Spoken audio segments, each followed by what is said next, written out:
All right, if you are out in the lobby, I'm going to go ahead and give you the warning here that we're going to get started here in just a moment. So you can go ahead and head this way. If you're joining us online, thank you for joining us tonight. We are excited about this event.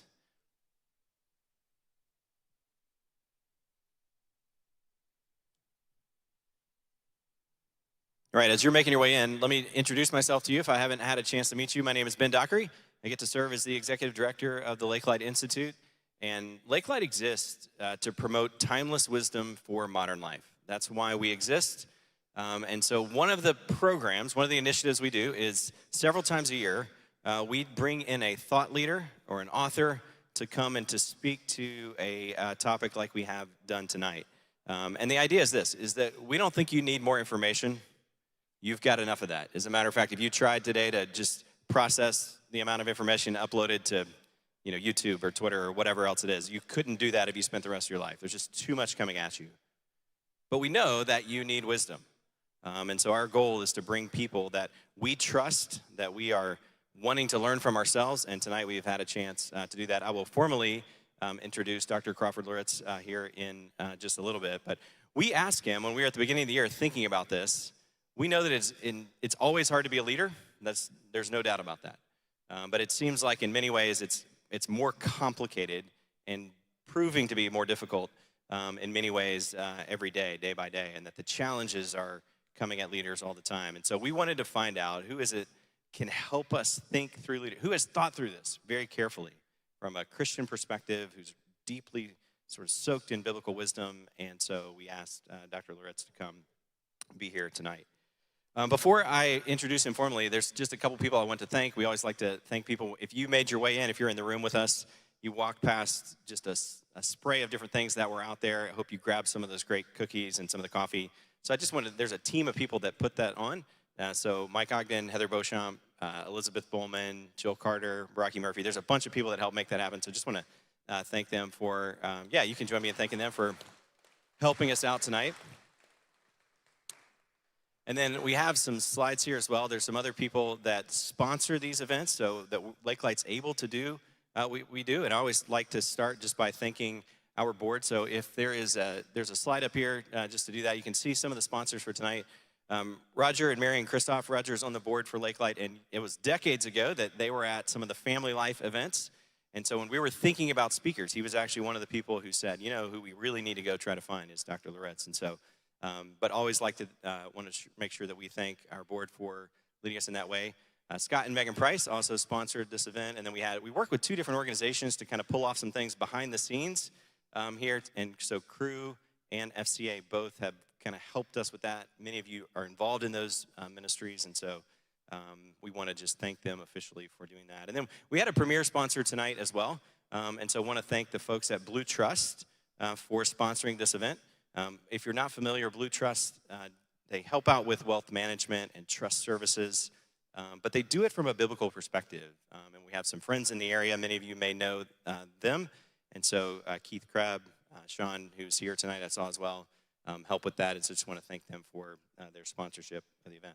One of the reasons that they are interested in this and their sponsorship connects is that for many years, Crawford actually served on the board of this organization. So he's familiar with the work that they do and the leadership there, and has helped out with that. So for those of you who don't know, a little bit more formal introduction of our speaker for tonight. So Crawford has been married to Karen for over 50 years now. So they have a track record. They have books on marriage that you can read and learn from them. That they have 4 grown children, and he refers to their children as the drivers of their 11 grandchildren. That's how he refers to his 4 children at this stage in their life. You may know some of his kids as well. Some of them have their own ministries and leadership positions as well that I have benefited from as well. And Crawford's also an author of several different books. You may know him from Moody. Tonight, the book that we are looking at or the book that's kind of underlying this is Leadership as an Identity. And so coming at it from a different perspective, and you will hear some of the key themes and takeaways from that tonight as well. Dr. Loritts he's taught all over the country, really all over the world. He's traveled and spoken. He was with Crew for over 2 decades, and then pastored a church in the northern suburbs of Atlanta, Georgia for the last 15 years. So he took a transition. And now he founded a new ministry as well that he has been pouring his life into younger leaders in the last several years of his life. And so it's been fun to watch and see God use all of that ministry leadership and all those decades of leadership in the current season. So if you would, join me in thanking our speaker for coming tonight.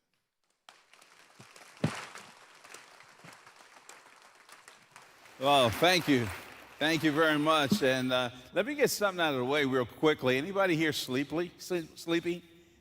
Just tell the truth. Come on. Yeah. Well, if you're sleepy, I want to encourage you to please go ahead and go to sleep. I've slept on the best of them, so what goes around comes around. And maybe that's the reason why I'm here, is to help assist you with your rest. But I can see far more than you think I can see. So if you're sleepy, please don't fight it. It's not a good look. Just yield. But don't do like this. That's distracting. And please don't do this number, pretending as if you're reading or praying. Now we got character issues. That's lying. So just go ahead and go to sleep. But I'll bring you greetings from my bride, Karen. She's the joy of my life. We've been married now for 54 years. And yeah. She deserves combat pay for being married to me that long, and she is just absolutely wonderful. It's a great season in our life. Empty nesting is golden. It's wonderful. We've got a 3-day rule when our kids come to visit us. The grandkids can stay as long as they want to. The adults have to leave after 3 days. If God could raise Jesus in 3 days, you can get out of my house in 3 days. So, Nothing happens apart from leadership. Categorically, absolutely nothing happens apart from leadership. Leadership is the driver of everything. It is a steward of clarity. It is a focus that keeps us going to where things need to be. Leadership is very, very important. Now, I'm going to say something right now that almost sounds like a contradiction to what I just said. However, I am very concerned that in Christian circles, we have almost made leadership an idol. And where we need to be concerned as followers of Christ, the emphasis in the Bible is not necessarily the selection of leaders, although that's there, but more the emphasis in the New Testament is that you disciple people and you appoint leaders. And the gift of leadership comes to the surface. Now, I'm going to put a couple of things together because we only have about 30 minutes tonight. There's a function and responsibility of leadership, and then there's a gift of leadership. All of us have the function and responsibility to lead. If you're a parent, you got to steward certain things, and so you got to lead. And so, but there is a particular calling to lead that is a gift. It's a calling there, and you should never feel like a second-class citizen because you don't have a particular gift. Your gift is not a statement of your value to other people. Your gift is a grace that God uses to bless other people. And so you have to put all of that in perspective. My journey began in terms of speaking on all of this stuff. Many years ago in the early 90s, about 92, 93, I began teaching at Trinity Evangelical Divinity School right down the road there. They asked me to teach a course. This is not a very nice thing to say, but this is something a theologian would think of in a 70-degree climate control office. Teach a course on the essence of biblical leadership. And so I said, I'd like to do that. And even before that time, I read everything I could get my hands on leadership. I like reading about this. And so I particularly dug in and began reading books that I thought would frame a biblical perspective on leadership. And not to sound dismissive in any way, but as I was reading these books, I started scratching my head because some of the conclusions that they were making about what the scriptures taught about leadership, I don't know if I found that in the text, in the scriptures. It was almost as if they took a Bible verse, slapped it on a principle, and built it out and that kind of thing. And so I pushed all that stuff aside. And I began asking this one question. And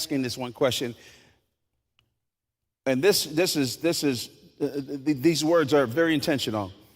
What is it that every great man and woman of God that God trusted with his assignments, what is it that they had in common? Now, parentheses, you notice I use the expression assignments. Therein is a truckload of emphasis there. Leadership in the Bible has categorically absolutely no meaning apart from something that needs to be done. You lead for something. What gives definition to your leadership is not you, it's the task. It's the assignment. That's the only reason why there's ever a leader for anything in the Bible, any place. It's not that you're trying to look at a platform to demonstrate to people that you're the sharpest pencil in the box or you're the smartest person in the room or that kind of thing. No, leadership by its very definition is stewardship.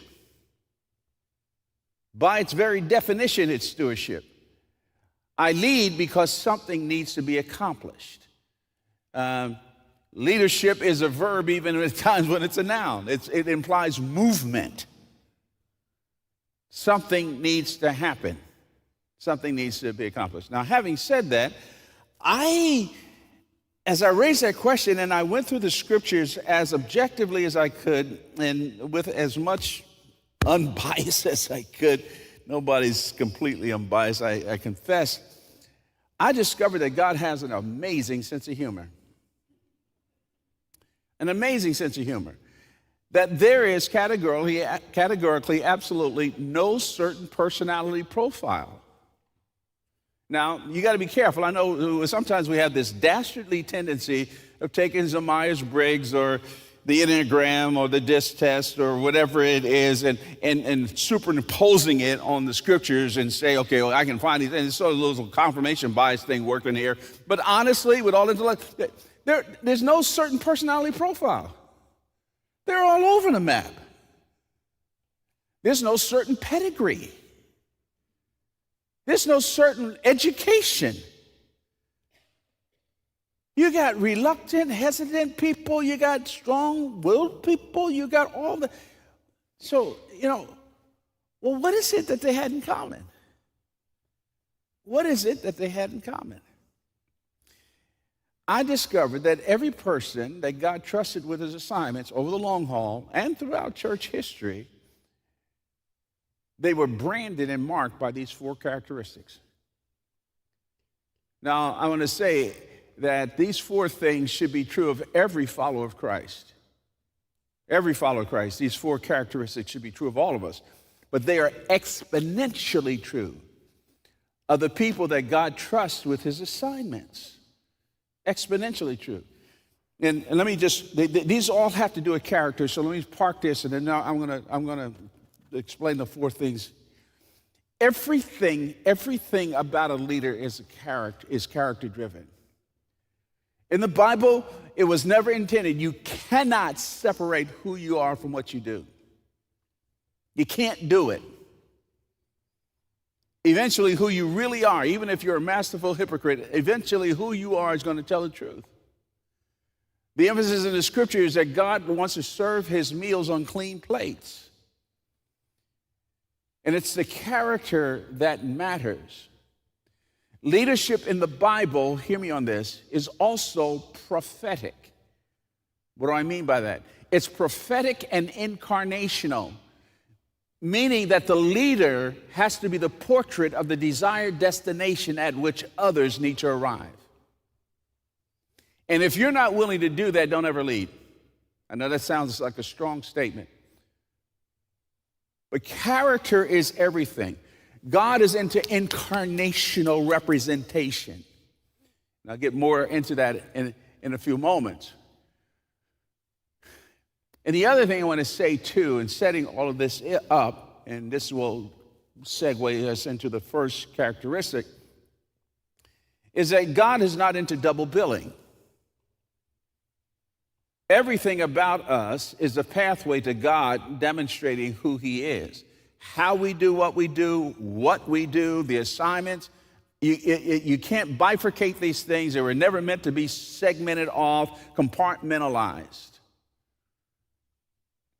And so when you talk about leadership, you're not just talking about, planning, leading, organizing, and controlling, and being the sharpest person in the room, and being able to coalesce and put these things together, and resource development, and the right people on the bus, and all. That's all the techniques and the how-tos. But leadership always begins with the what and the who. What, who, and why. What, who, and why. What, who, and why. What, who, and why. Leaders are stewards of clarity. Now, having said that, what are these four things? I'm almost embarrassed, and this serves as the outline of the book that's here tonight, the four sections of the book. The four characteristics are, the very first thing is, when God wants to trust someone with his assignments, they're marked and branded by brokenness. Brokenness. God does not begin with our strengths, but he welcomes our weakness. And brokenness is given to us to create a holy handicap that will keep us dependent upon God. Whose statement are you trying to make? Now, I need to explain what I mean by brokenness. Be careful that you don't confuse woundedness with brokenness and brokenness with woundedness. You can be wounded without having been broken, but you can't be broken without having been wounded. What's the difference? On balance, I would suggest that you never give a wounded person a position of leadership or visibility. The reason for that is that person will use that platform as a means of their own personal therapy. And they'll end up hurting a lot of people because they're not over it yet. Wounded people sound so very engaging, and they sound so very, let's keep it real, and they sound like, oh man, they elicit sympathy. But when you hear them talk, it's really kind of emotionally cul-de-saced. In a crazy kind of way, it's about them. Now, I'm not trying to shoot the wounded here. Because I said you can't be broken without having been wounded. Now, the difference is a broken person will be very transparent, and they often will talk about their pain and their wounds and all of that, but they speak of them redemptively. They talk about how Jesus has met them in their struggle. And so the pathway is not a showcasing or eliciting of sympathy, but it's really about wholeness and hope. So when you talk about brokenness, it is a conscious awareness of our neediness of God. And I know this is counterintuitive. Over the long haul, God does not use people who don't perceive that they're needy. We're needy. And we depend on him. And so, in the words of the late A.W. Tozer, I don't like this expression because it's so painfully true. And that is, the person that God will use greatly, he hurts deeply. Now, let's pick on Moses. Moses, in chapter 3 of Exodus, you know the story. Moses is exiled, right, to the south side of the desert. He had the right idea, but he did it the wrong way. He wanted to deliver the children of Israel, and it didn't work out so well, and so now homeboy is gone. And so for 40 years, he's looking at the south side of sheep there in the desert. And so this one day he comes across this, you know the story, this burning bush. It's burning, but it's not consumed. You know, brush fires are not, if you've been to the Middle East or any arid places, brush fires are quite common. But this thing wasn't burning up. So he comes close, and in so many words, God says to Moses, now's the time. And Moses, in so many words, it's time for what? To take off your shoes, you're ready. Now, here's the deal. I've heard some young preachers and others trying to teach on this text that butcher it and stuff. God didn't use Moses because he was in the hallowed halls of Pharaoh and accustomed to exposure. And all. That's categorical nonsense. By the time you meet Moses in Exodus 3 and 4, he's a broken man. He's a broken man. So much so, he begins to argue with God. I shouldn't say, but I can't say what I wouldn't do, but I would think that if God is talking to me from a bush, I'd have very little to say. I mean, just think about the stupidity of all of this. He's arguing with God as to why he can't do this. And you get to chapter 4, now the emotional context here, you get to chapter 4, and you get this feeling that feels like God's getting just a little bit ticked with Moses. What are you telling me what I can't do? So he says, Moses, what is that you got in your hand? Staff, a shepherd's crook. And he throws it down, it becomes a serpent. So pick it up. It becomes a staff.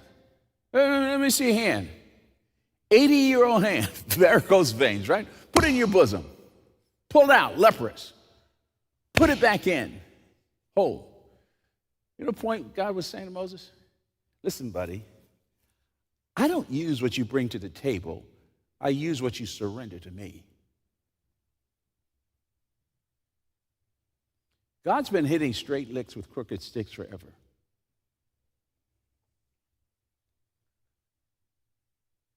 And the message is, don't be a head case, Moses. I can do whatever I want to do through whoever I want to do it through, and anytime I want to do it. All I need is for you to put your yes on the table and stop telling me what I can't do, and stop telling me what you can't do. Brokenness has to do, number one, with proactive surrender. Secondly, brokenness has to do with the whole idea of an acute awareness of your own sinfulness. Of your own sinfulness. You know, David said that over in Psalm 51, that incredible exposition, the best exposition on repentance in one narrative, one place. Tucked away near the end, he makes this statement. He says, the sacrifices of God are broken in a contrite spirit. Contrition, by the way, is the active remembrance of the pain that your sin caused. That's contrition. Don't confuse, that's not guilt. Contrition is redemptive. And David is saying, God, I did that nasty thing with Bathsheba and killed her husband because I could. And I forgot that at any given moment, I'm a half an inch away from stupid. By the way, that's why self-righteousness is so ludicrously nauseating. None of us should ever say what we would not do. So brokenness, I come to him, and it's the act of dependence. God says, I want to use you to translate vision to reality, but you got to get out of your own way. You got to get out of your own way. Secondly, every great man and woman of God that God's trusted with his assignments had been branded and marked by, number one, brokenness. Number two, they've been branded and marked by what I call uncommon communion, and let me explain what I mean by this.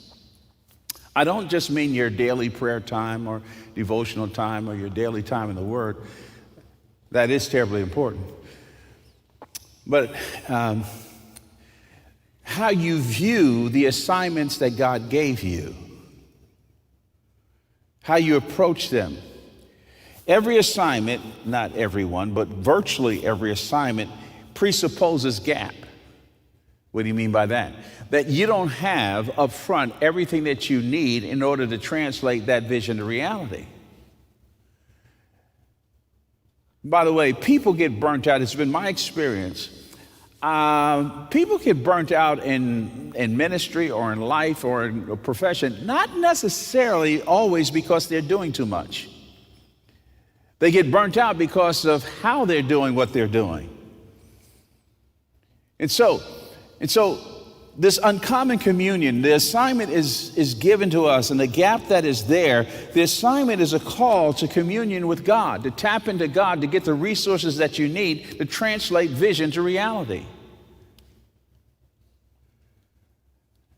And again, it's Moses. Moses, in this tent of meeting, Moses had the incredible task of leading 2.5 million Israelites out of Egypt into the promised land. Now think about that.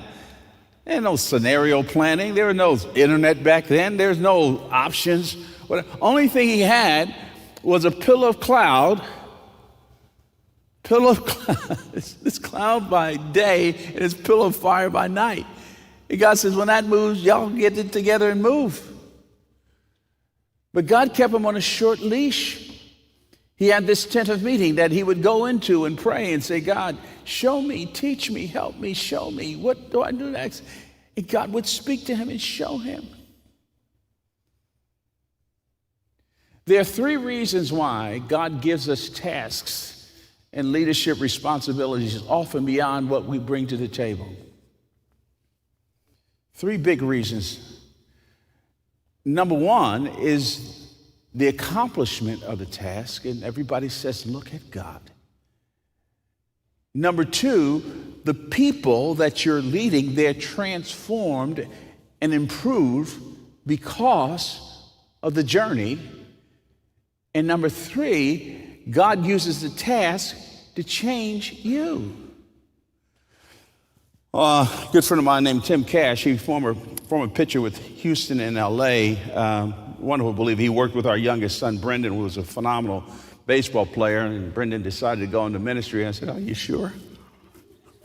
And but Tim was telling me the story one day. He was telling me about this friend of his that bounced around in the minor leagues.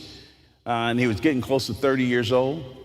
Well, if you're close to 30 years old in the minor leagues, you better update your resume. It ain't gonna happen. So this friend of him, he went and played in Japan a couple of years, came back to the States, and lo and behold, he's in his 32 years old or whatever, and he got called up to the show, to the major leagues. And then about 2 weeks later, he had this career-ending injury. And so Tim said to him, man, I'm so sorry. This is terrible. And listen to what he said to Tim. He said, Timmy, don't feel sorry for me, man. When I went over to Japan, I ran into some Christians and I gave my heart to Jesus. You see, on my way to doing something, I became something. On my way to doing something, I became something. And that's the reason for the gaps. And that's the reason why we press into him. The assignments that God gives us should make us look more like him, so that we experience his supernatural intervention in our lives. I don't care what it is, raising kids, your marriage and challenges that you go through, all kinds of issues. So every great man or woman of God that God's trusted with his assignments have been marked and branded by brokenness, uncommon communion, and thirdly, servanthood as an identity and not as a strategy. I don't mean to sound like a cynic here, but you listen to a blog, an introductory blog on leadership, or a podcast, you read a blog or listen to a podcast or whatever, and normally in the opening paragraphs, they'll talk about servant leadership. Some of the talk about servant leadership these days has left me a little bit, cold. There's just too much quid pro quo. In other words, we use the term, well, you serve this and this will affect your culture and the bottom line, and people will produce more for you and you'll get something back. Well, if you give looking for something in return, you haven't given, you've invested. In the Bible, servant leadership is not a strategy or a tool, it is an identity. It is an identity. You are a servant. You are a servant. That's what a leader is, a servant. The only reason why a leader has power is not to be self-serving. Leaders do have power. The only reason why you have influence is not to be self-serving, but it's to remove the hindrances and the barriers from the people that you're serving and that's depending on you. Jesus is the supreme illustration of this in John chapter 13, upper room discourse. He's going to die on the cross. He's going to cry out, Eloi, Eloi, lama sabachthani, my God, why have you forsaken me? And he gathers his disciples into this upper room, right? And he's going to summarize everything that he taught them in 3.5 years. That upper room discourse is the distilled essence of transformative Christianity. But he wants to celebrate the Passover with them. But the problem is they come to this house and there's no head of the house there. It's a borrowed place. And my research indicates if you were a household of some substance back then, you had servants. And one of the jobs of the lowliest of all the servants was to wash the feet of the invited guest. And the reason why they washed feet was for two reasons. One, obviously, you walked distances, and it was a way of hospitality and just a nice thing for you to do. And the second one was, you reclined when you ate, and you didn't want somebody's dirty feet in your falafel, but that's another deal. But there was nobody there. Jesus could have played the delegation card. Peter, James, John, Andrew, Bartholomew, Thomas, get some water and wash these feet.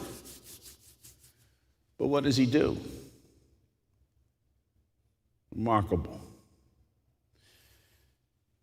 Jesus, the one who created them, Jesus, the one who would die for them,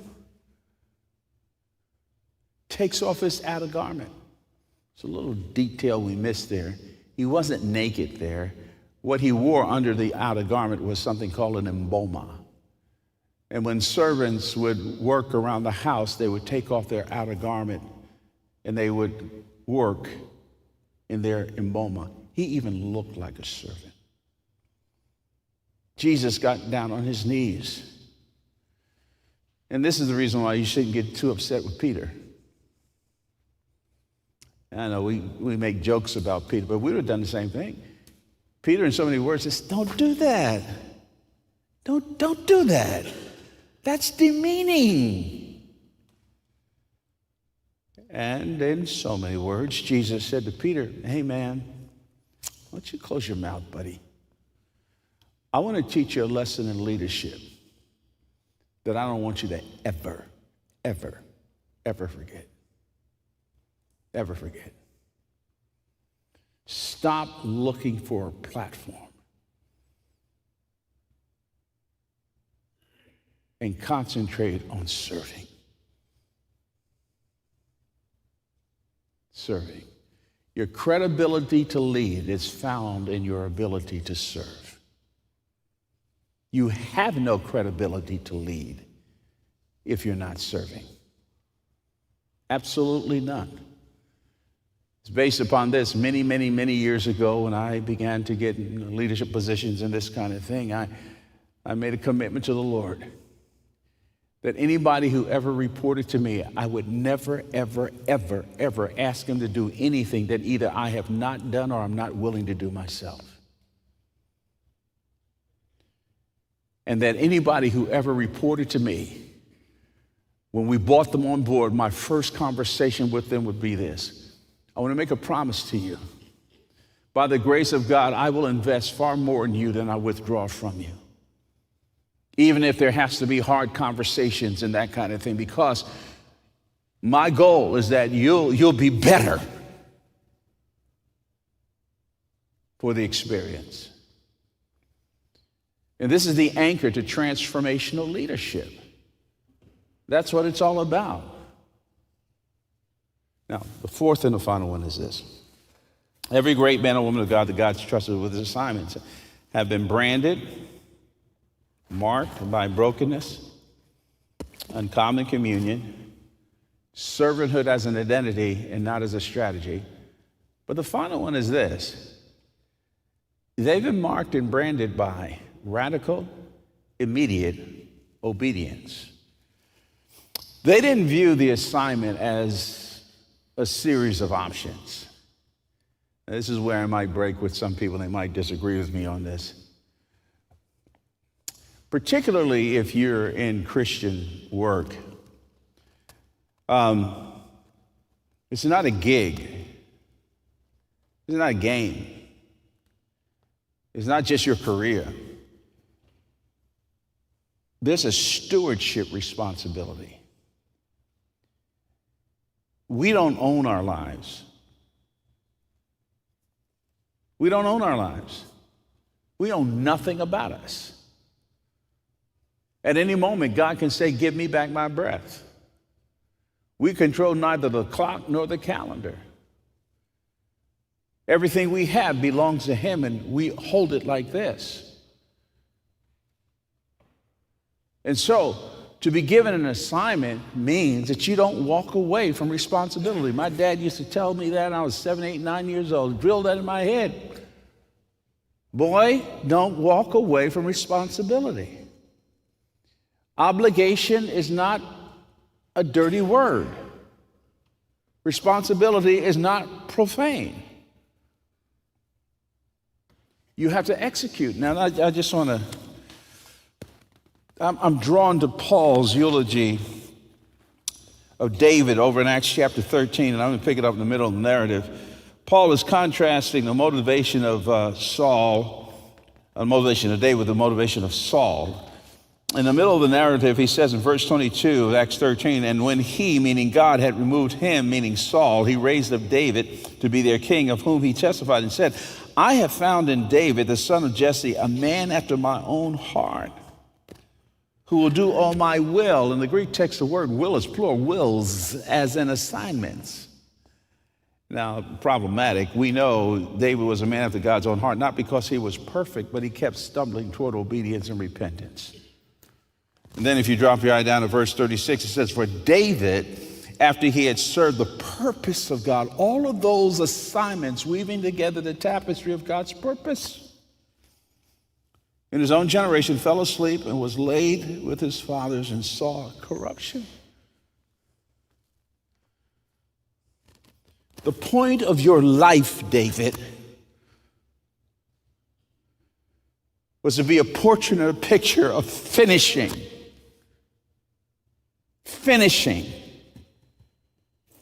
what God called you to do.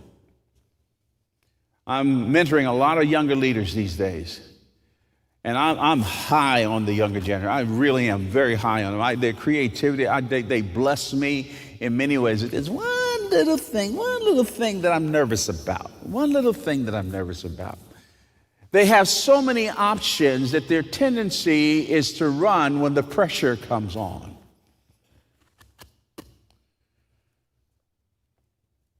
And they can confuse exposure with experience. They think because they can Google anything just like that they vicariously have experienced all of that. Well, you can Google knowledge, but you can't Google wisdom.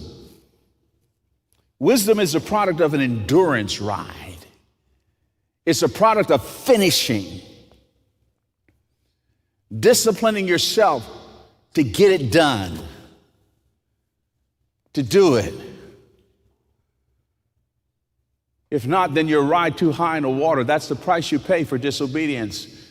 Disobedience will inject you with superficiality. The late Bill Brighton, I'll land a plane on this, said, I served on staff for 27 years with Campus Crusade for Christ's crew, and Dr. Bright was a legendary founder. He died of pulmonary fibrosis, which is an insidious disease. You actually die of asphyxiation. And in the last year and a half, 2 years of his life, he was on oxygen, and I served on the U.S. cabinet, and he would come to our leadership meetings, and he said this several times. He would call our names out. Josh McDowell, Dennis Rainey, Crawford, you don't have to be successful, but you do have to be obedient. Success is kind of like overrated. But if you're obedient, you'll probably, quite frankly, be more successful than you could ever dream or imagine. So leadership is not a gig or a game. It's not a hobby. If you're going to steward what God wants you to do, what's the old line? If you give a dance, you got to pay the band. There's a cost involved. You got to embrace brokenness. There's a cost involved. You got to embrace uncommon communion. There's a cost involved. You got to embrace servanthood as an identity, not as a strategy. There's a cost involved. You're going to have to embrace obedience. Not just about the big office and the perks and the nice view and the salary and the accoutrements. About being a portrait of the desired destination at which others need to arrive. Well, Father, thank you for the kindness of these folks who have listened to my ramblings. I pray in the name of your Son that you'll help all of us. Help me too, Father. The problem is this stuff has a tendency to evaporate and leak. And I pray, Lord, that you'll help us to align our lives, to step up and face the assignments that you've placed in our hands and then watch you work. Thank you, Jesus, for who you are. In Jesus' name, amen. Thank you.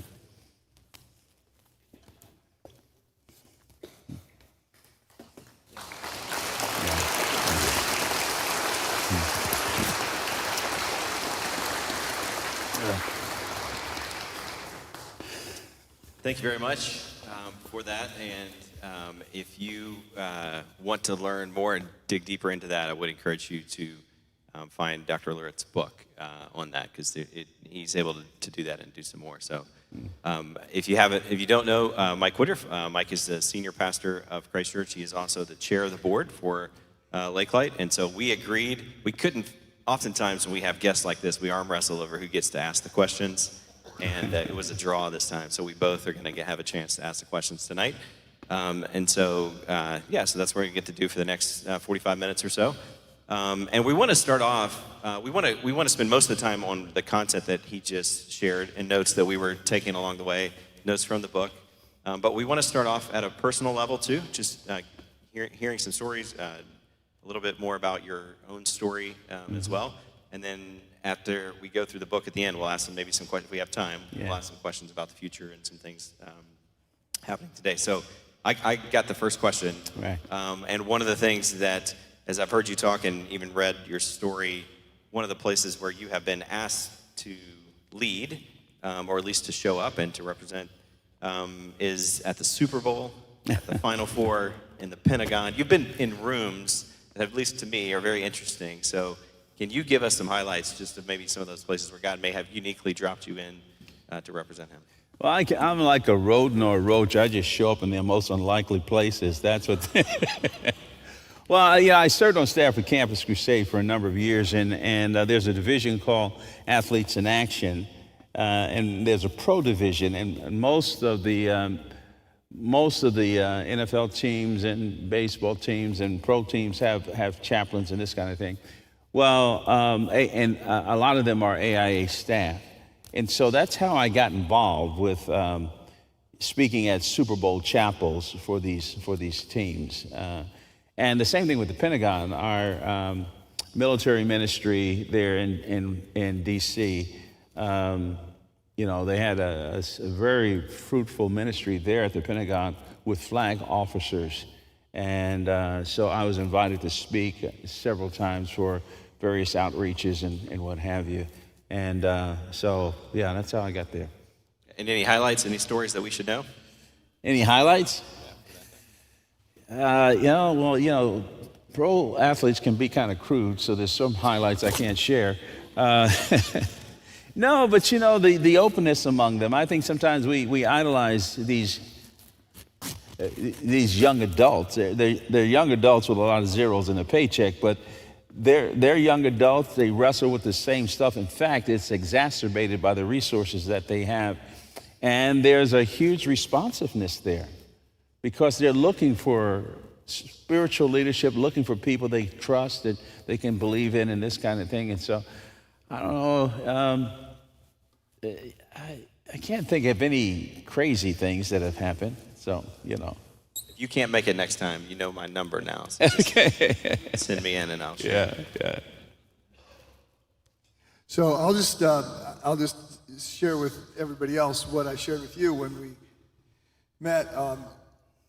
So Sherry, my wife, is occasionally, she has started to say to me, "You did it again." And I'll say, 30 years ago, or, when I was in college. And she's like, "No, 40 years ago when you were in college." So I actually did the math on this one. I first heard you speak 47 years ago. Oh, my 1978. I was a freshman in college. And I was at a crusade event, Christmas project, a Christmas conference. You were just joining staff, is sort of what I remember. That's right. They introduced you as this guy that had just come on staff. You were going to be a speaker. And I remember, what I remember is not profound. I remember you sharing that your son said, you asked your son what you do for a living. He goes, "My son doesn't know what I do for a living." I asked him, "What do I do for a living?" And he said, "Whatever mommy tells you to do." That's still true. "And where do you work?" And he said, "And where do I work?" And he said, "The airport." Yeah. So those are the two things I remember. But I'm glad I had a profound impact on yes, your life. I'll just say this, because I think there are many others here that would say this to you. Thank you for serving well. When the question comes back to me, I want to push on the fact that in the Bible, not many people end well. Yeah. And leaders seem to have a really high propensity for not ending well. Yeah. And that's it's something to note. And there's certainly, leadership is hard, and there's lots of people that all say that. And it's been. I think we are looking around right now and saying, yeah, this is a difficult moment, and we need great leaders, and we're looking for those, statesmen and Abraham Lincolns and the people that can pull us together. And it's hard to be a leader, and I just appreciate that you have led well and are leading well and have done that for a long time, at least 47 years. Yeah. Well, thank you very much. Thank you. I do. You just triggered something, though. At our age and stuff, you begin to see the casualties, and you begin to see how people start gravitating toward giftedness and compartmentalization in their lives, and because of that, they end up cratering themselves. And what I've discovered is, and I tell younger leaders this all the time, gifts, talents, and abilities are terribly overrated. Terribly overrated. And faithfulness is tragically underrated. Faithfulness is its own marketing strategy. It's its own brand. And if you continue to cultivate faithfulness and responsiveness to the Lord, and embrace the reality that I'm never as good as the way God uses me. Ever. It's when we assume that we are as good as the way God uses us, and we trip into a Messiah complex, that's when we're injecting embalming fluid in our own future. And, so that's I've been thinking a lot about that lately, because a number of my friends have kind of gone belly up, and the Holy Spirit says, Crawford, pay attention, Right. Well, the character.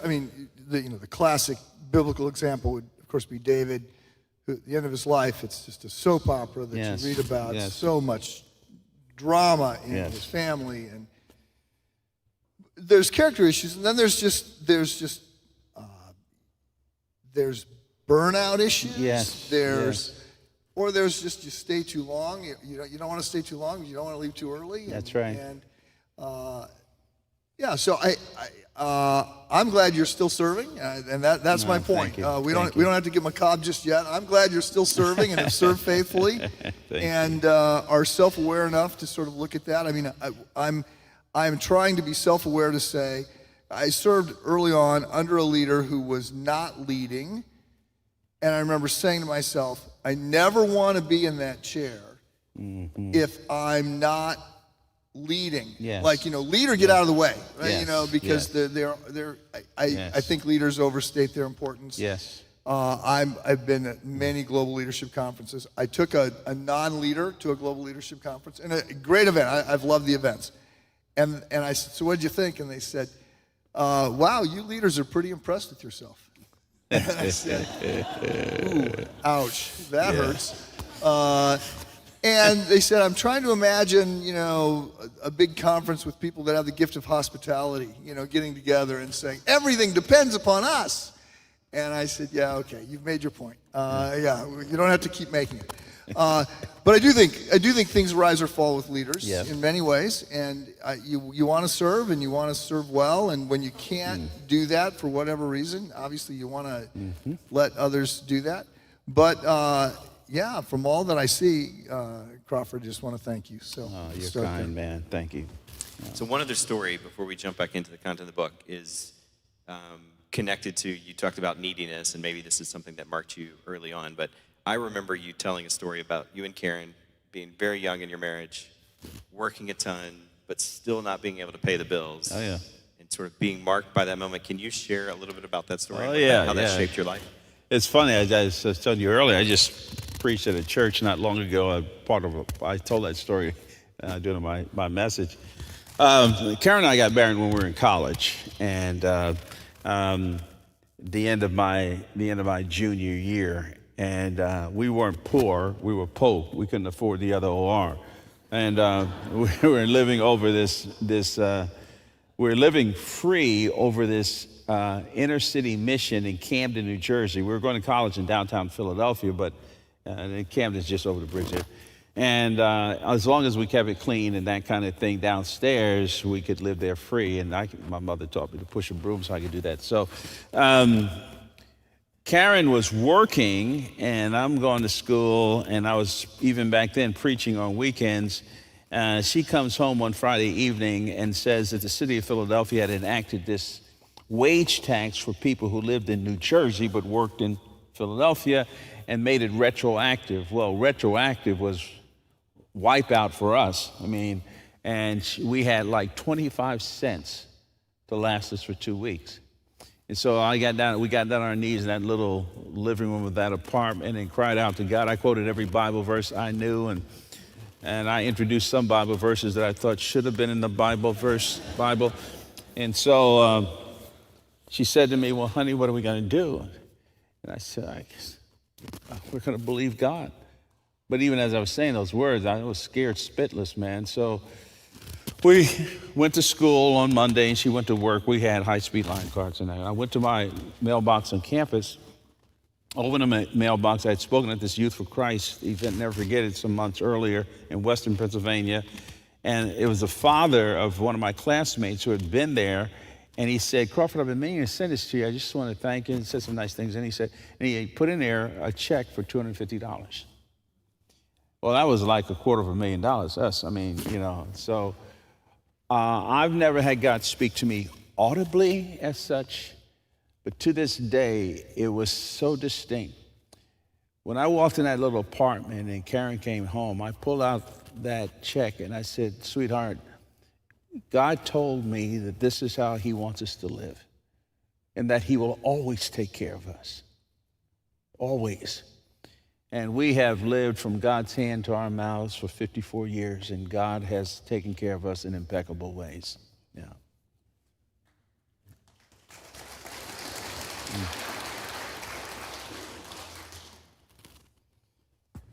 So I want to, by the way, you've reminded me, we got a check when we were seminary students. We were not as poor as you were, but we were poor. And we got a check in the mail, unsolicited. Somebody said, God told me to send you this check. It was $400. And we were just like, we just looking at each other like, oh my goodness. Yes. So, and I being poor, and I don't want to say we were poor, but being poor is exhausting. But it is also spiritually invigorating. Yes. When you get that, when you Yes. see, it just feels like I'm so much more thankful. I've never been as thankful for $400 as I was then. I can imagine. And now, $400 comes in, I may or may not pick it up off the floor, right? It's that doesn't mean as much. Well, so I want to step back here and just ask. So there's a lot of there's a lot of biographies on Lincoln. There's a lot of books on X, Y, and Z. There's a lot of books on leadership. When I hear somebody says, I'm going to write, so-and-so, they just wrote a new biography on Lincoln, I'm like, are you kidding me? Like, what in the world are they going to say about Lincoln or about, Churchill or about the Civil War or whatever? What's the niche? So,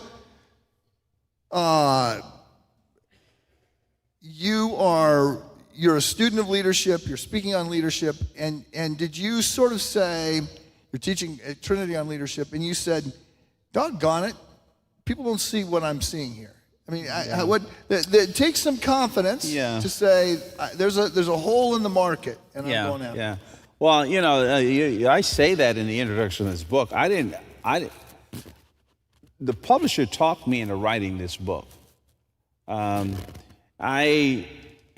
two things happened for that same reason. I mean, there are many great leadership books that have blessed my heart and life, and I'm thinking to myself, well, why another book on leadership?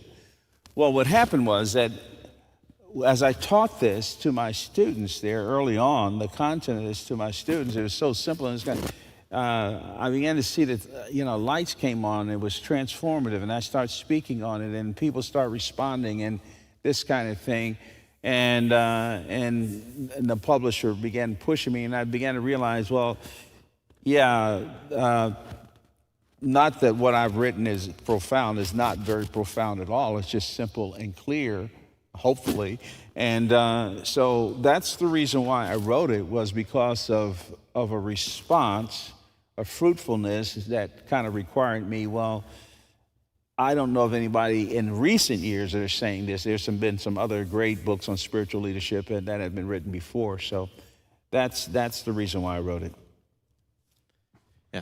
So I've got one of the points that you made. I think I wrote it down right tonight, and it's in the book as well. So I'm quoting it from the book, I think. But God assigned someone to a task. You talk about the assignment.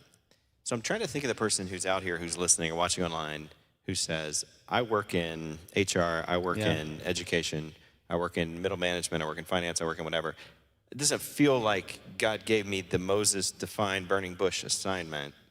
So help me know, how do I understand sort of my role in leadership? Can you talk to the person who might be questioning that? Like what specific God assignment might characterize my week-to-week responsibilities? Yeah, I don't think you have to have the same dramatic stuff as a Moses. That doesn't happen. I don't think it happens to us in ministry like that. And if you're working in HR or whatever you might be, if you're a follower of Jesus and you've committed your life to the Lord and you have these gifts and abilities and God's placed you in that marketplace, you can assume that that's your assignment. Assume that's your assignment. And how you carry that out, you can carry it out with great humility and dependence upon the Lord. The challenges that you face in that assignment is the same as what I said before. You can seek God for solutions, His intervention. You can serve people. You can finish the task. And so it applies. The context applies. But you do have to face your life with open hands. And realize that you never cease to become a follower of Jesus, and there's never a time where it's okay for any Christian not to demonstrate the fruit of the Spirit wherever they may be. And being salt and light, by the way, I'm a little nervous here. We've hijacked that term and used it so much to reduce it to sort of a commissioning to engage the culture, where the context of salt and light in Matthew chapter 5 comes on the heels of the Beatitudes, and it has to do with your identity in Christ, that we carry with us light. And we are preservatives wherever we might be, and that's my point. is to realize that you're making just as much impact how you're doing what you're doing out there in the marketplace than if you were in Christian ministry, and it's all a calling. So I was particularly taken by the distinction you made between someone that's broken and someone that's wounded. And I guess I want you to talk for a little bit about the brokenness in brokenness as a leadership edge in the marketplace. Because I mean I could make the case that brokenness is virtuous, as you do. But you can also see somebody saying, well, yeah, that works great in the church or in your Christian community where everybody's supposed to be kind and gracious. In the competitive cutthroat, if you don't hit your sales quota, you're out. In athletic competition, you can't show up broken. You can't show weakness. You've got to be strong. So, yeah, I guess that's my question. How do you respond about brokenness as a virtue to those that would say, yeah, that works in your world, but it doesn't work in mine? Yeah, well, I would say brokenness in the Bible is not a lack of confidence. Brokenness in the Bible is not weakness. Brokenness in the Bible is proactive dependence upon God. Humility in the Bible is not a lack of confidence. You can't be confident you can't be humble without being confident. And I'm not playing with words either. It is a God confidence that you bring. And I argue that God confidence brings stability, it brings focus, and it really elicits people's followership to you because it's anchored in nobility. And nobility, that's a great word. Nobility means that which is refreshingly, enduringly, always right. It is the Daniel posture. Daniel was broken, but he didn't lack confidence. He was profoundly dependent upon God, but he had strength. And so that's what I mean by brokenness. By brokenness, I mean shifting your reliance from yourself and embracing my permanent neediness for God in all things. And that unleashes courage. It's just like, and I'm not playing with words, I'm not trying to be cute here. Courage in the Bible doesn't exist apart from fear. Fear in the Bible is necessary for courage. If you fear God more than you do people, then you'll be courageous. It's who you fear. And so when I talk about brokenness, I'm talking about a dependence upon God and a fear to be self-reliant. Yeah. That was worth the price of the admission. Yeah, and I want you to go a step further. So talk about fear of God. Yeah. So we had a conversation before this. I got convicted about a year and a half or two. I retired from the church in 2021, and as I was reading the scriptures, I had never done a series on the fear of the Lord. Now, I in all honesty, there have been parts of messages in which I've referenced it, obviously. And so I embarked in this study, and I began to realize, oh my word, the fear of the Lord is mentioned explicitly over 300 times in the Bible, and get this, directly implied over 1,000. It is the primary, eternity and the fear of the Lord are primary motivations for the Christian life. For the Christian life. And so we've got to embrace that fear. But the fear, we don't talk about it because, number one, we think fear is wrong and this kind of thing. And we think we also have to help God with his, we got to be his publicist and help him with his image. We don't want people to be afraid of him, and we want them to be attractive. And we make the dastardly assumption that we are the focal point of our Christianity. We're not. God is. God is. And the fear of the Lord is the only fear, as Michael Reeves points out, it's the only fear that strengthens. And the fear of the Lord is lodged in my concept of God. Who is he? And when you study his attributes and you study his names, who he is, you realize that we should be trembling. But it's a delightful trembling.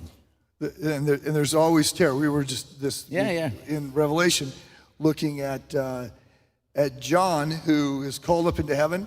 And when he sees Jesus, John, who knows Jesus, who is with Jesus, who's one of the three, and when John sees Jesus, it's just like Isaiah. He is on his face. He's fearful. And yet, I have not emphasized the fear of God nearly enough, but anytime I've even just said it, people say, yeah, it's not fear, it's reverence. You need to retranslate that as reverence. And I don't think reverence is a strong enough word. It's too vanilla. It's too vanilla. I mean, it's reverence and to your point, every time in the Bible when God manifests his presence, people are on their faces. Right. Even if it's just his voice. That's it. The Jews in the desert are like, yeah, we're not doing that again. I don't want him talking to us, Moses. You take care of this. But see, what makes it approachable though is that God approaches us. And what causes us not to run from that awe-inspiring presence is the realization that he's coming toward us. And I told you there's a little silly illustration, dumb, but I can't think of it. It's like that old King Kong movie where the woman is, the reporter's in Kong's hand like this, and he is gently holding her. And then this over here, he is destroying the enemy. And she realizes, if he sneezes, I'm dead. But he tenderly holds me.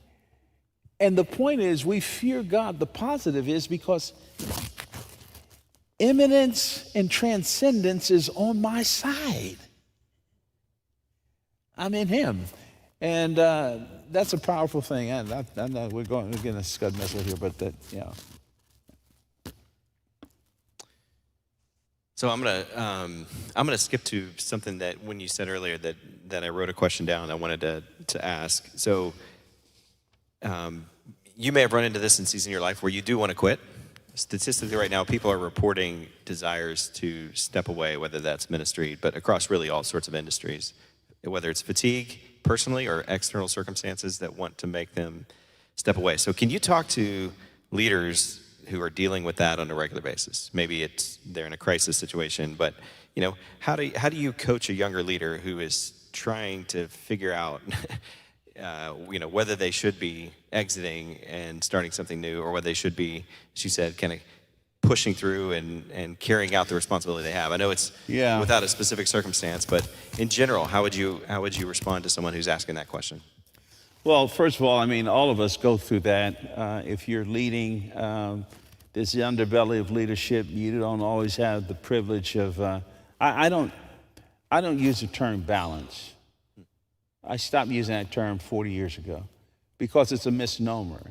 There's no such thing as balance. I use the expression dynamic tensions, which requires constant communication and evaluation based upon what are the non-negotiables in your life.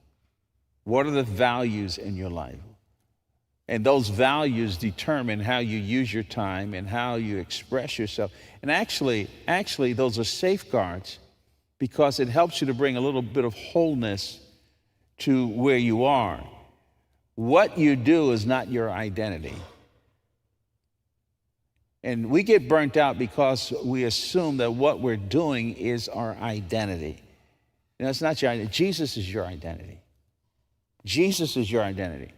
And if you can't walk away from what you're assigned to do tomorrow, then something's wrong. And I'm overstating that, but something is wrong. So what I share with younger guys all the time is getting healthy rhythms in your life, which helps you to face these crisis moments, operating from rest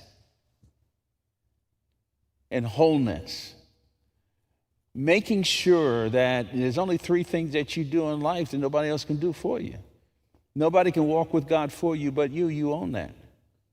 Nobody can be the husband or the wife of your spouse for you, but you own that.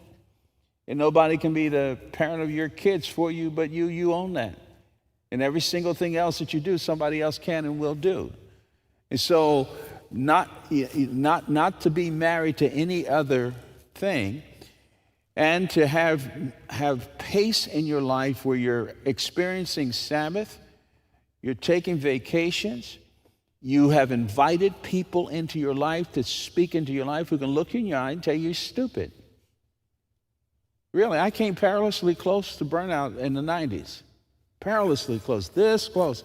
Had it not been for some key friends of mine that got in my grill and said, Crawford, why are you doing all this stuff? Why are you doing all this stuff? Why do you keep laying this stuff on? You know, there comes a point in time where you have to stop doing the things that you can do and do the things that you should do. And so it's identifying those things. And I have found that when I'm doing the things that I should do, even though you have to act sometimes like a doctor in the midst of an epidemic, this sounds crazy, but there's an invigorating tired. There's an invigorating tired. And so I think it's the pacing side of things, and then the realization that we have a real enemy. The devil's not sitting back in his lazy boy lounger while we gallivant across our lives and start executing and doing stuff. He's going to attack us. And don't ever underestimate that. And so your spiritual vitality is everything. The biggest problem, the biggest mistake, and I'm going to get that preachers make. This is a huge mistake that preachers make. The biggest mistake that preachers make is to make the dastardly assumption that preparing for their messages is the same thing as cultivating a healthy devotional life. And the reason why that's a mistake, I think, is because, it's a different audience here, but the reason why it's a mistake is that you need to protect that time alone with God without there being something that you have to execute. That it's just you and the Lord. And you got to really believe that over time, nothing I do is going to be sustained if I don't worship God. My life is worship. And I don't care if you're working out there in the marketplace, whatever it might be. Stop compartmentalizing your life, because you're going to create competitors.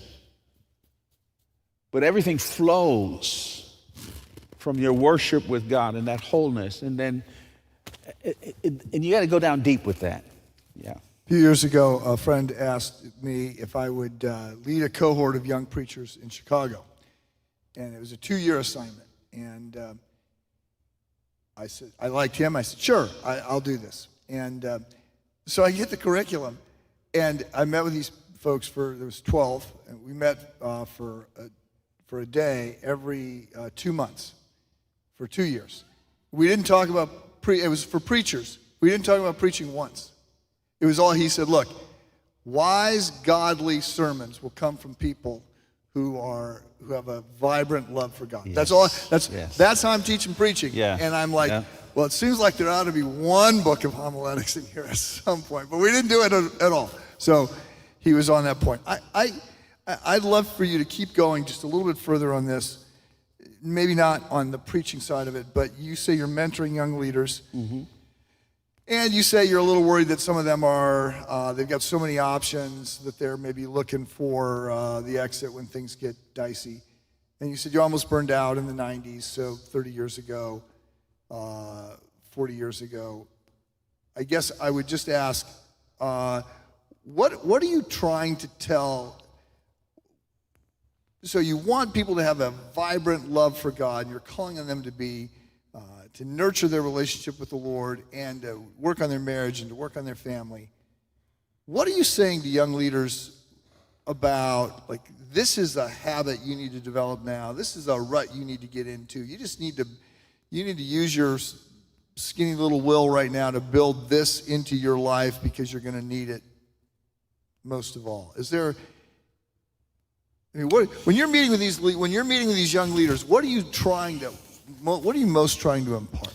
Well, it's both me imparting something, but also responding to something. It's a lot of it is not real sexy. It's about where are they, what are they facing right now? Because whether it's some marital issues, whether it's personal struggles, whether it's questions about how they should leverage something or whatever. But I keep going back to what you just said. It's very simple and clear. Over time, your life will never be any greater than your dependence upon God. And that God has to be everything to you. Your walk in relationship with Him. And the other thing that I point to is that I try to help them understand, and you got to understand, I have an aversion to Bible people, evangelicals, we're notorious for typecasting ourselves and coming up with these little cubbyhole patterns and stuff, and I have an aversion to that. But I'm going to violate that here. I do think that there are 3 20-year segments over an adult life. Roughly 3 20 years. From 20 to about 40 is that season of learning. Where the most important, now doesn't mean that God's not using you in significant ways, that you're not having a great impact. I mean, I'm almost embarrassed how people trusted me with stuff when I was 30, 35 years old. But it doesn't mean it, but it just means that it's during that season in your life, you're obsessed with self-actualization. You keep answering the question, who am I, who am I, who am I, who am I? You have a tendency to prematurely typecast yourself because you're trying to prove your worth and this kind of thing. And typically you're injected with a little bit of an overdose of impatience and all of that. And that's when you have to learn how to finish an endurance ride. That 20-year period is the thing that will cast the die for the rest of your life. You've got to learn how to, your habits, the right choices, the right decisions, and that's when you need people in your life to help you finish. To help you finish.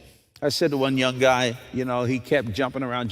He's getting in his late 30s and stuff, and he had this habit of just changing when things got hard. And I pulled him aside. I said, "Man, what are you changing for? What do you want?" "Oh, Crawford, I want to do what you do," and this kind of blah, blah, blah. I said, "Boy, you've got great presence, you've got great gifts, but God's not going to give you what you want because you won't stick around long enough to get what you need. You're riding too high in the water, and you're going to crash and burn." And I talked that way to them. And then that second season from 20 to 40, now this is learning, from 40 to 60 is that season of leveraging typically. That's when you walk into your fruitful season. You got beaten up a little bit when you're in your 20s and 30s and close to 40, but lo and behold, you're still standing, right? And there's a certain objectivity that brands you during that time. And your decisions take on more of a nuanced flavor, more of a marinade, wisdom, more of a relevance there. But that season you have to be very careful because you can gravitate towards your fruitfulness. And if you're not careful, you can drift away from certain priorities, your marriage, other things. You got to be careful. You can start thinking that you are as good as the way God is using you. And that's when that whole arrogance piece can come, we all need that. But then the last 20-year segment is it's legacy building from 60 on. Well, you know the difference between a trend and a fad. You know what sticks. You know what's noble. And your goal ought to be to get out of the way and step over here and prepare a generation for a time that you cannot see. To leverage the mistakes that you've made, these kinds of things. But I think it's helpful to stand back and to view your life that way and understand that this too will pass. And that I can't minister where my feet are not. I can't produce fruit where I'm not. That all I have is right here, right now, this moment, and I've got to leverage that. So that's the kind of stuff. And I push them toward community. I pushed them toward early habits of accountability, especially men. And we talk about the dangers of compartmentalization, and all those things. So, yeah. So I know we only have time for a few more questions. I'm gonna sneak one in here. Can you talk a little bit? Maybe this is to parents, but I know there's a trend among every generation, but maybe specifically the younger generation, of having more of an allergy to some of the things you're talking about that are ambition-oriented or leadership-oriented, or they're like, hey, we don't want to do what the boomers did. We saw what the boomers did. They made all this stuff. They were running too hard. They were racing too hard. And now that ambition is not there. And the goals or the desire to achieve and to become all these things isn't there in the same way. And so they don't actually, it's on the opposite side, right? They may need something else. Are you seeing that in the younger generation? If so, how are you coaching young leaders? And maybe how would you coach parents that would be dealing with that if they see that in their kids? Yeah. You know, Ben, I got to tell you, I'm actually very hopeful. I'm seeing some of the opposite. I really am. I am more encouraged now than ever before. Something's happening with this younger generation where they're seeking more meaning. In fact, a lot of younger couples in their late 20s and 30s are showing up at churches now, and there's something in the air, and they're seeking out. And this is just within the last 4 or 5 years. They're actually seeking out other older people to be mentored by them and to pour. And so, I'm happy about that. I thought you were going to go down the road of parenting. I am concerned a little bit. As parents, we really need to, particularly Christian parents, I tell them this all the time.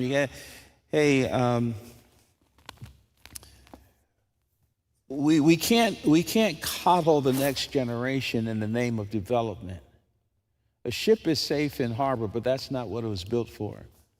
And protection is not development. I'm concerned that some of us have gone to another extreme in protecting our kids from the culture. We're actually smothering them and denying them what they really need to be successful. There's a difference between convictions and beliefs. Convictions can only be forged in the crucible of testing. And so we need to keep an eye on the reality that, hey, look, we're launching people. We're all going to be very dead one day, very dead. And our goal as parents is to point them to Jesus and to point them toward the door, and help them to become independently dependent upon God for their moment in history. And so that we're not creating young people who are too fragile to face the challenges of our time and of our moment in history. I hope I don't sound like a locker room coach, but I'm concerned about that. So I'm going to ask you 2 questions because I think Docker is going to cut me off real quick. So 2 questions. What, if anything, you've taught you're more hopeful than you expected. You're seeing God is on the Aslan is on the move. It does feel that way. Mm-hmm. I agree. What, if anything, is keeping you up at night? Like, what do you not think people are focusing on? And perhaps related, what's your next book? What are you working on now? Are you writing something? So we've got this book. What are you working on next? Yeah. I'm almost afraid to say what's keeping me up at night.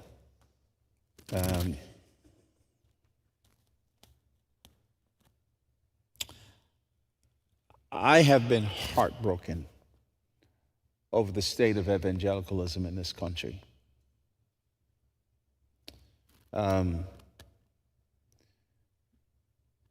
The polarization that's manifested itself in our churches has caused me to weep. Pouring primary passion into secondary issues that divide us has broken my heart. I'm disturbed about that. And it's almost irretrievable unless there's revival and renewal. We are cannibalizing ourselves. And we're making our opinions the 67th book of the Bible. And we're attaching barnacles to our Christianity that should not be there. And the purity, so that's what's keeping me up at night. I weep over this. I weep over it. The nastiness that has invaded, and I'm talking about across the board in our churches. So that's troubling to me. And I hope me saying that is not divisive, but I'm getting too old to do recreational speaking on these issues, man. It's not good. It is not good. It is bad. And we need supernatural intervention. Now, mind you, I'm not talking about not taking a strong stand on truth. We got to take a strong stand on what is true. But if it's true, it's here and not my opinions. And so the inability to love. And love in the Bible means that I disadvantage myself for the comfort of another. There cannot be love without sacrifice. By the way, there can't be unity without sacrifice. And it seems as if we're getting terribly superficial in our relationships and very utilitarian about them. If you don't agree with me, I'm going to deep six you, man, and figure out some way of sanitizing my nastiness.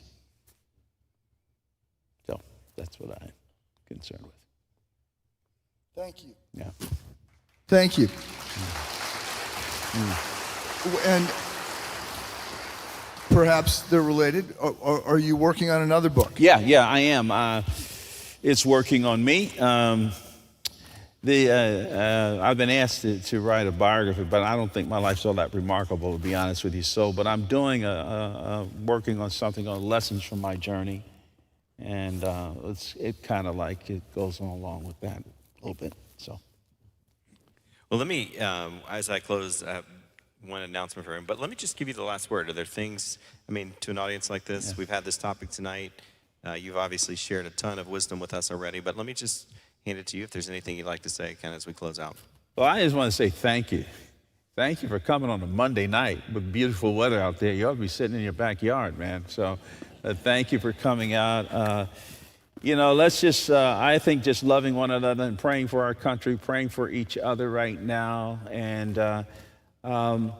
then being hope-filled. Let's be hope-filled. If God can raise a dead Jesus, he can take care of all the nasty crises that we're experiencing right now. And so, let's listen to him, love each other, and see what he does.